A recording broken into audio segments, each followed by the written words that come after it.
Jadi ini suatu hal yang baru. Memang saya beberapa kali memberikan materi, tapi biasanya ke nakes atau tenaga kesehatan, biasanya ke bidan, perawat, dan beberapa momen di kedokteran atau di dokter. Alhamdulillah wa syukurillah, pada siang hari ini saya bisa mencoba menyampaikan tentang materi kesehatan dengan tema tadi, menyiapkan anak milenial berjiwa strong dalam milenial ini. Jadi apa yang kita harapkan pada sore hari ini adalah mendapatkan mindset yang berubah. Jadi selama ini saya pandang bahwa Jamiah kita, NU, itu cenderung kurang mempersiapkan di bidang kesehatannya. Jadi ini saya berharap semuanya, adik-adik semua, ini adik saya semua kan ya, nggak ada yang lebih tua dari saya sudah di atas balita, bawah 50 tahun, jenengan kan masih balita, saya di atas balita. Jadi yang perlu kita perhatikan apa? Jadi saya mungkin bisa menanyakan sedikit, kira-kira dari adik-adik semua ini yang sudah menikah berapa? Yang sudah menikah boleh angkat kaki, angkat tangan. Ya, jadi separohnya sudah menikah, separuh lebih. Semuanya sudah menikah. Ada yang belum, ya yang belum melune PPNU berarti ya. OTW, jadi semoga secepatnya menyusul ya dengan komunitas-komunitas ibu menikah ini. Apa yang kita siapkan kepada anak-anak kita? Yang pertama adalah anak itu harus dipersiapkan, tidak mak beduduk hamil. Mak beduduk hamil kan bahaya. Jadi harus ada persiapan. Persiapannya apa? Persiapan menikah itu harus siap. Jadi harus ada katakanlah mencari bibit-bibit bobot dan sebagainya. Ini monggo, atau berdasarkan biro jodoh juga boleh, ataupun berdasarkan teman kuliah, teman sekolah, CLBK ataupun apa silakan. Tapi yang penting adalah mempersiapkan pernikahan itu. Dan insya Allah tujuan menikah adalah memberikan kader atau membuat regenerasi kaderisasi dari kita. Jadi kita menciptakan keluarga, ya.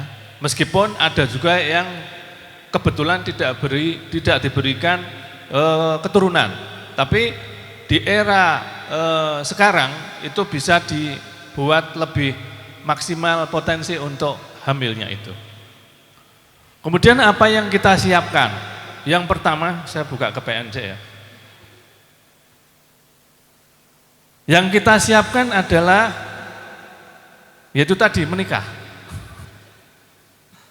Kemudian apa? Kita dalam perjalanan menuju keluarga itu berharap harus mempunyai semacam komitmen terhadap suami kita, ya. Jadi komitmennya apa? Kira-kira sebelum menikah ditanya, Mas, jenengan pengen anak piro?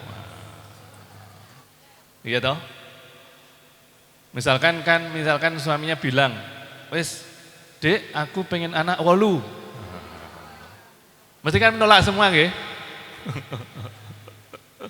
Jadi harus ada komitmen.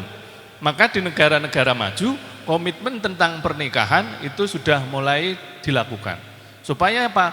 Supaya tidak memberatkan kepada ibu-ibunya. Jadi harus ada namanya semisal keluarga berencana. Berencana punya anak berapa? Mungkin berencana punya anak 2, berencana punya anak 10, monggo silahkan itu. Tapi di era sekarang akan susah kita melakukan pendidikan dengan komunitas keluarga yang mungkin lebih dari 5, ya. Meskipun juga ini semua rezeki memang Allah yang atur. Tapi ikhtiar itu paling penting dari saya. Menurut saya seperti itu. Kemudian setelah mempersiapkan keluarga tadi, ya, kan otomatis tadi persiapan kehamilan. Jadi kita persiapkan kehamilan dengan cara apa? Dengan cara melakukan pemeriksaan dulu. Jadi sebelum saya menikah dulu, ya mohon maaf ngomong jorok ya.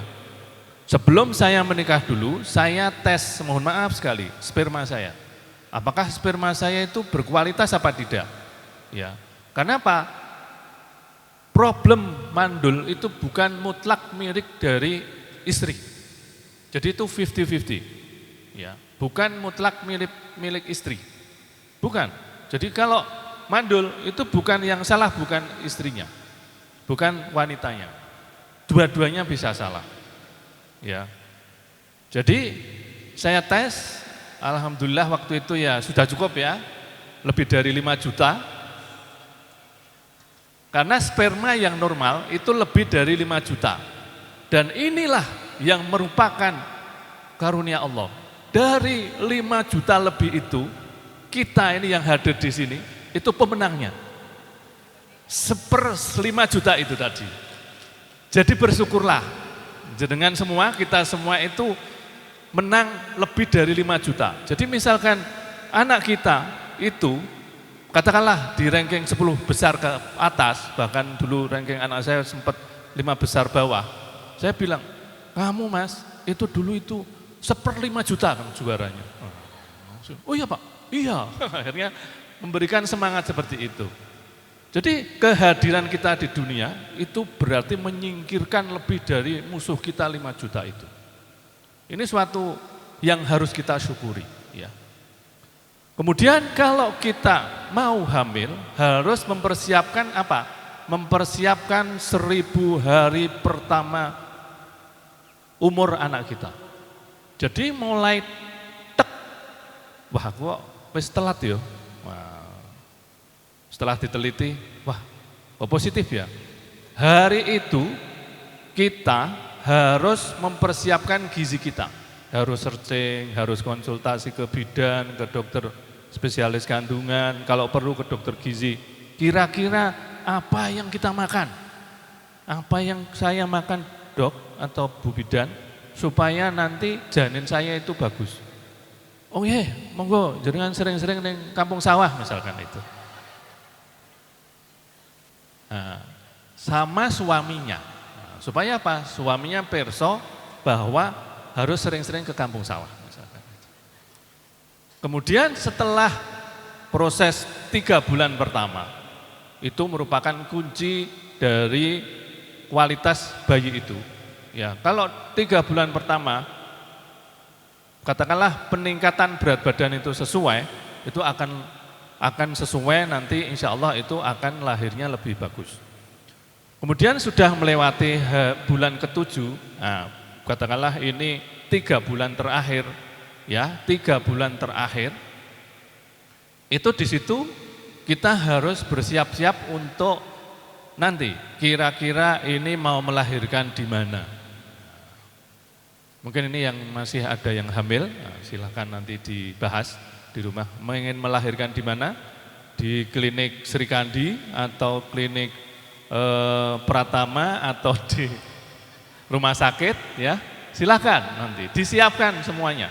Supaya apa? Mempersiapkan keuangannya.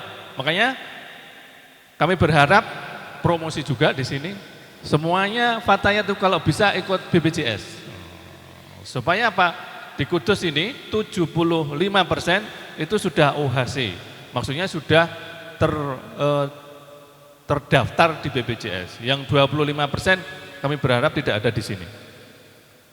Kemudian setelah mau melahirkan dan sebagainya, kita siapkan dan sebagainya. Nah, disinilah kunci bahwa kalau mau melahirkan itu sering-seringlah keramas. Ya.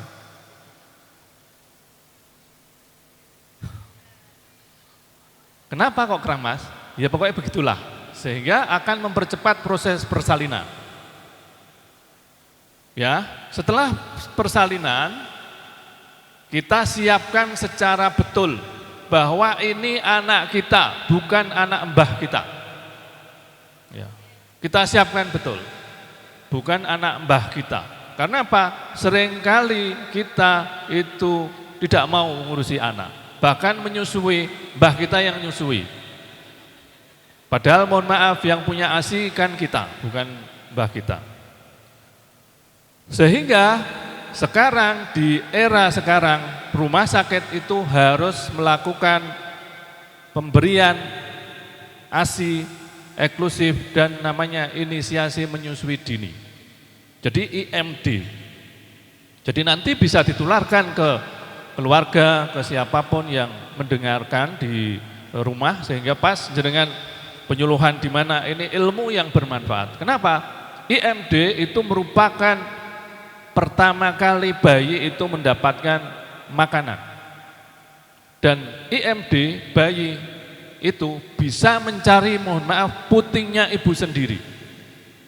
Bayangkan itu, kalau kucing saja, saya barusan kemarin alhamdulillah dapat 4 kucing ya, anak kucing itu. Mereka bisa mencari, mohon maaf, putingnya ibunya sendiri. Mosok menusuk kalah karo kucing. Ya. Sehingga waktu anak saya yang terakhir itu, saya masih ingat, bayinya itu ditaruh di bawah sini, bisa mencari puting ibunya sendiri. Naik. Pluk, langsung putingnya bisa. 2 jam itu minum. Kebetulan beratnya cukup besar, 4.350. Jadi ini pengetahuan dasar kepada jenengan supaya nanti bisa melakukan seperti itu. Kalau misalkan mohon maaf bidan ataupun perawat di rumah sakit melarang, protes, kalau perlu dilaporkan. Karena apa? Ini hak prerogatif ibu. Itu dulu. Sehingga kalau mendapatkan ASI pertama, kolostrum namanya, itu gizi yang luar biasa bagusnya itu. Sehingga anak ataupun bayi itu nanti mendapatkan makanan yang paling baik. Proses pemberian ASI sampai 6 bulan. Makanya sekarang undang-undang yang mau digodok di DPR itu cuti 6 bulan. Wah, saya bayangkan bapak-bapak ada protes itu mesti. Cutinya 6 bulan. Kasihan nanti madrasah-madrasah yang ibu guru-gurunya, iya guru-gurunya banyak ibu-ibunya, nanti waduh kacau itu. Tapi kalau kenapa seperti itu? Karena di Finlandia itu, di sana ternyata penelitiannya IQ tertinggi anak-anak itu di Finlandia. Penyebabnya apa? Ibunya cuti 6 bulan. Karena apa? Diberi ASI eksklusif. Dilakukan penelitian, bayi yang diberikan ASI dan separuh ASI atau full sapi susu formula itu IQ-nya perbedaannya sangat signifikan, kurang lebih di atas 10, bahkan ada penelitian di atas 15 poin. Ya, ini yang luar biasa. Saya menemukan fakta seperti itu karena anak saya Ahda Sabila itu yang alhamdulillah sekarang baru mondok di Pati, itu luar biasa. Karena apa? Diberikan susu ASI itu sampai kira-kira setahun itu. Sehingga saya waktu itu pernah ikutkan di kejuaraan nyanyi ya namanya, di Permat itu dia tidak siap sama sekali, tak cek, Mas coba ikut, tidak hafal lagunya, tapi langsung tak suruh ikut ya. Terus Pak enggak bisa, udah dihafalkan ya, kemudian 5 menit dihafalkan, terus kemudian ikut kejuaraan nyanyi itu, alhamdulillah juara 1. Saking itu tak salah cari, makanya saya pondokan, alhamdulillah ini sudah relatif memenuhi target, di atas target. Nah, ini bukti bahwa ASI itu memang luar biasa manfaatnya. Sehingga zaman Nabi aja sendiri disusukan ya. Nah, kalau sekarang ya kalau dibersusukan agak repot. Cuma di rumah sakit tertentu di Kudus, apalagi di Jakarta, kota besar, sudah ada donor ASI. Donor ASI. Dan harganya luar biasa. 1 botol itu kalau nggak salah itu 25 atau 30 ribu. 30.000 ASI-nya itu dijual di Jakarta. Bahkan ada yang 50.000. Karena apa? Pinginnya anaknya mendapatkan makanan yang terbaik. Jadi siang hari ini saya motivasi jenengan supaya tadi sebagai fatayat pejuang ASI. Kenapa? Karena ingin mendapatkan keturunan yang luar biasa itu tadi. Ya. Setelah mendapatkan ASI 6 bulan, kalau bisa lebih ya, itu nanti silakan nanti di sini kita kan harus ada namanya makanan pendamping ASI dan sampai sekitar 2 tahun. Jadi 3 tahun dengan 1000 hari pertama. Ini sangat-sangat menentukan. Makanya program dari pemerintah adalah pencegahan stunting di sini. Ya. Stunting itu apa? Stunting itu bukan, mohon maaf, bukan pendek versi kuntet, tapi pendek karena terhambat pertumbuhannya. Dan ingat bahwa stunting itu harus kurang dari 18 bulan ditemukan. Jadi kalau lebih dari 18 bulan, katakanlah lebih dari 2 tahun ya, itu stunting tidak akan merubah. Kenapa? Karena otak atau mielinisasi atau pematangan otak itu tergantung umurnya. Kalau di atas 2 tahun itu mbok diwenehi vitamin model apapun, AADHA dan sebagainya, tidak merubah nyun sewu neuron apa saraf-sarafnya itu.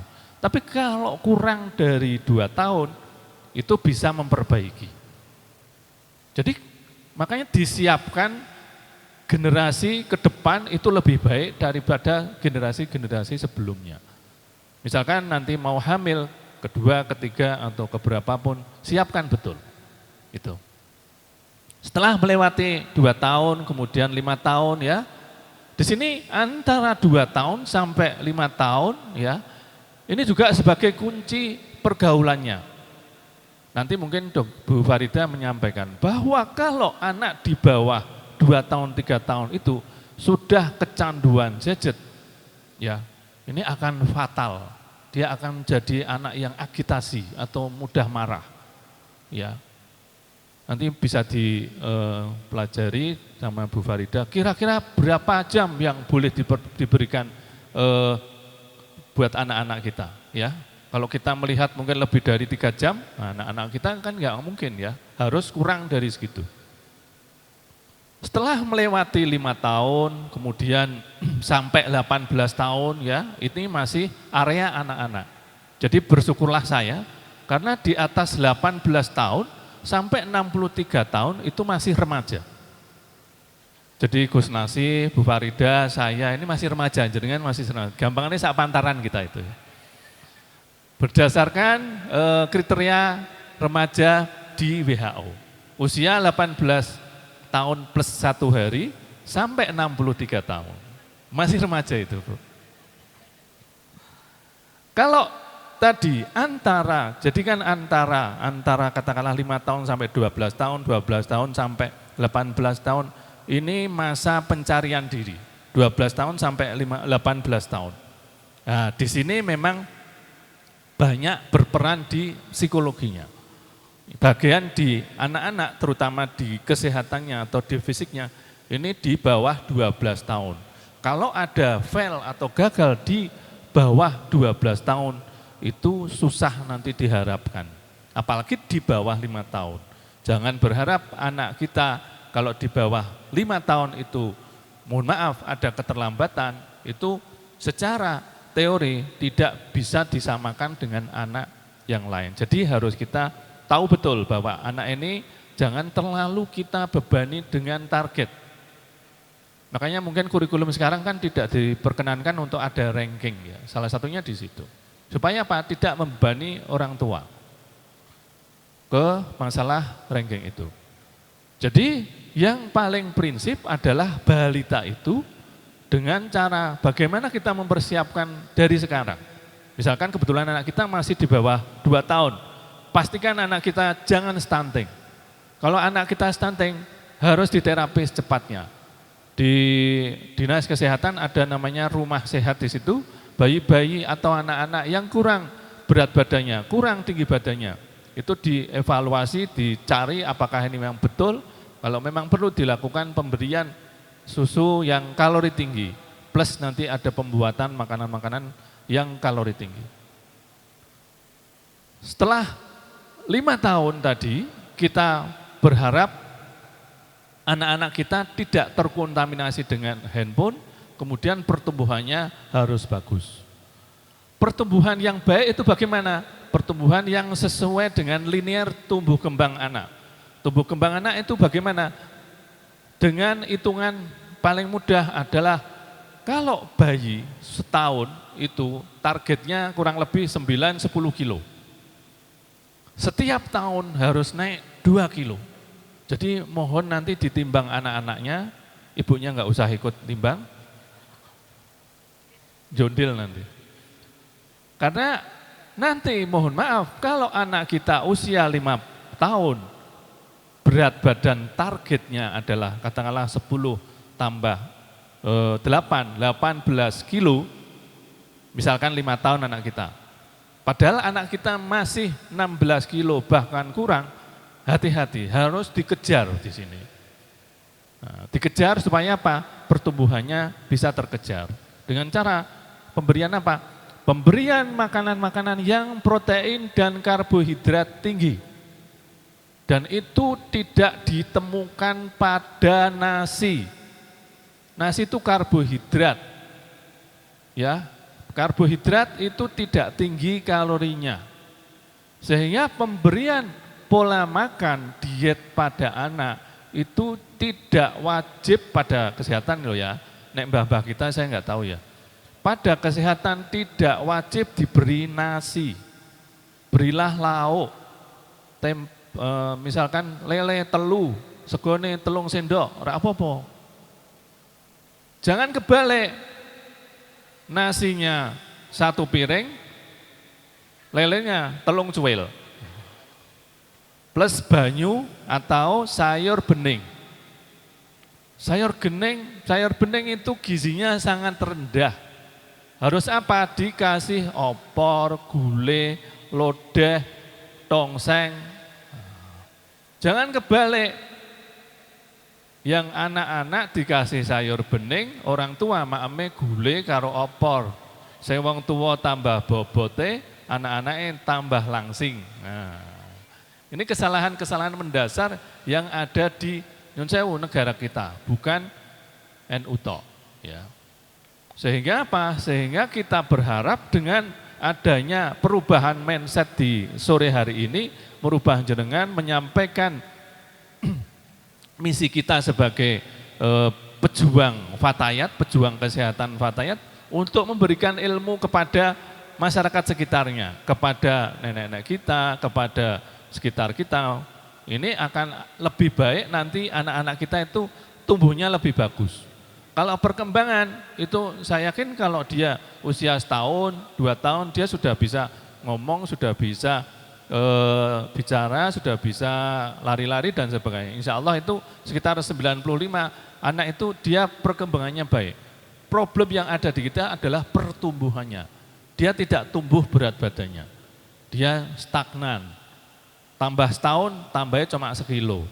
Anak wis 5 tahun, tambah 1 kilo tok. Enggak kurang 5 kilo tadi. Akhirnya terjadi akumulasi minus tadi. Sehingga rugi, sehingga anak-anak kita mungkin di SD ataupun MI masih kira-kira podo. Tapi nanti nak wis kuliah, anak kita, anakku sebelumnya kok termasuk golongan pendek misalkan itu.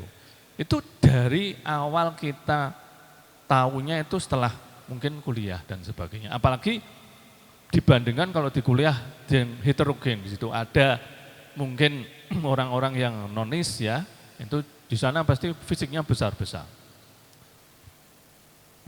Secara garis besar seperti itu, apa yang kita siapkan secara fisik pada anak-anak kita. Jadi di bawah 2 tahun, mielinisasi atau mematangkan otak itu wajib kita jaga. Meskipun sudah melakukan pemeriksaan di terdekat, misalkan di bidan atau vaskes pertama, tapi ingat, ini ilmu yang harus kita pegang bahwa pertumbuhan harus sesuai dengan tumbuh dari anak itu tadi.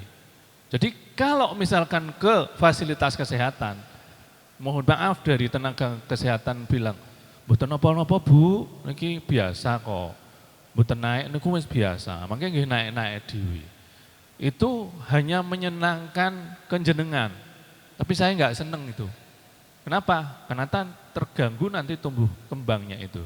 Ya, jadi berharap supaya nanti teman-teman di tenaga kesehatan itu jangan ada kata-kata yang menenangkan dalam arti mboten napa-napa tumbuhnya. Kalau masalah sakit yang lain mungkin bisa kita ngendikan ke sana, tapi kalau tumbuhnya, kalau memang ketemu tek, ini kok gak naik setahun atau setengah tahun gak naik sekilo, ya ini harus kita kejar ini. Harus kita edukasi secara betul. Ini tugas dari jenengan, mungkin di antara teman-teman sahabat Fatayat ini ada yang di tenaga kesehatan, monggo dimulai dari kita nanti kalau memang perlu dilakukan screening. Supaya apa? Supaya screening tentang stunting di wilayah kita itu akan lebih turun secara drastis. Karena apa? Karena stunting di Kudus ini istiqomah, tidak naik-naik terus, tidak turun-turun terus. Sehingga kita berharap dengan adanya pertemuan ini angka stunting tadi bisa tereliminir seminimal mungkin. Mungkin itu yang bisa saya sampaikan. Mohon maaf kalau ada kata-kata yang kurang berkenan. Wa'alaikum. Assalamualaikum warahmatullahi wabarakatuh.